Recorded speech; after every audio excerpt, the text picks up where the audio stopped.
Edward Fudwupper fibbed big. Explained by Fanny Fudwupper, with Berkeley Breathed helping slightly. From a long line of liars, there's none higher upper than my fibbing big brother, the Edward Fudwupper.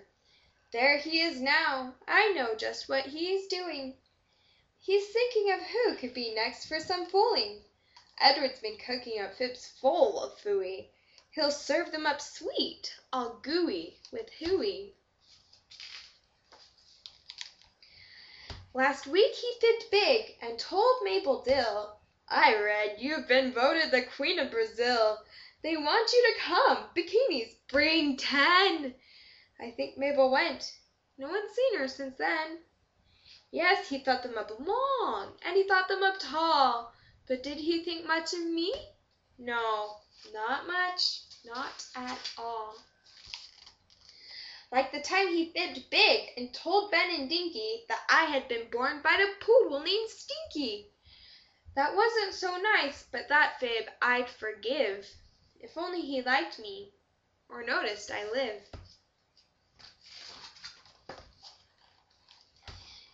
Early this morning, he did it again. He whacked a baseball and smashed things in the den. Dad rushed on over and found Mom's cracked pig. Then Edward Fudwupper fibbed way, way too big.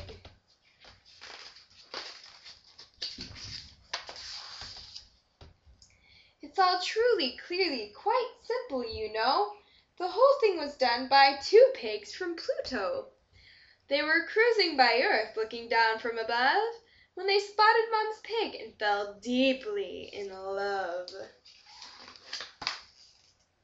So they dropped 1 pig here. He just could not resist. That passionate porker insisted a kiss. But he leaned in too far, and Mom's pig hit the ground. On Pluto, you see, they kiss sitting down. Then he left broken-hearted, upset and unseen, and his ship picked him up with a pig-lifting beam. That's all, that's the truth, said Ed the fib slinger. In the whole of fib history, a whopping humdinger. Then a yelp, and a howl, and a scream from nearby. Lorna May Loon had been listening outside. Mabel Dill, she cried loudly, has been missing for days. She must have been grabbed by those pig-lifting rays. She got to her phone and screamed loud and shrill. Space monster piggies have nabbed Mabel Dill. They're coming for me, and they're coming for you. Send the Army and Air Force and dog catcher too. That's just what they did. They came for space pigs, with planes and with tanks and with loud whirly gigs. Oh, it was dreadful, a real world stopper, all from an Edward Fudwupper, fat whopper. They pointed their loudspeaker dishes to space, and those generals roared till red in the face. Now listen out there, we'll shoot, yes we will.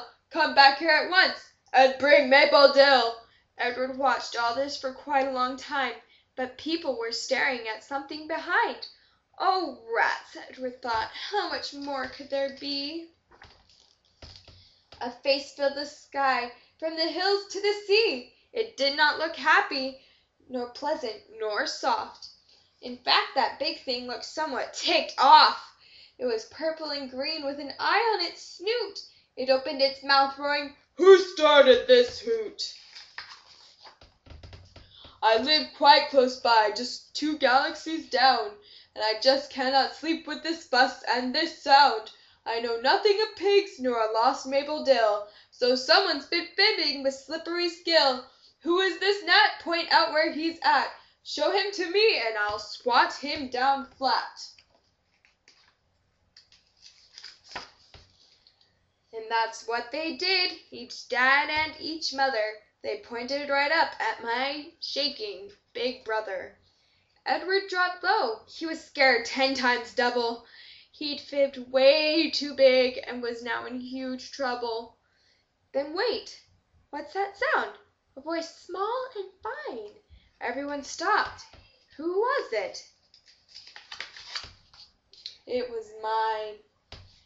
Oh, please, I called out. It's my fault, don't you see?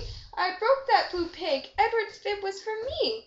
So, dear grumpy thing with 3 eyes in your head, see that it's me you should swat down instead. What could I do? Edward faced a big mess. I told a fat fib. Yes, I'd learned from the best.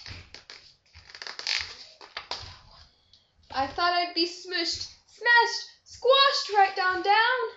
But that big face looked in with a smile, not a frown. I think, he said firmly, you both are big fibsters.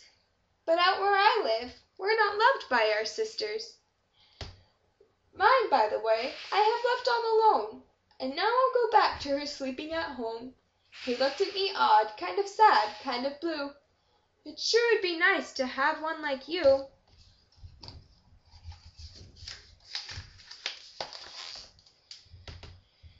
Then he turned round his ship, and back home he drove her, and I turned to find Edward looking me over. He said not a thing as we walked back to Dad, where there he looked up and confessed, I've been bad.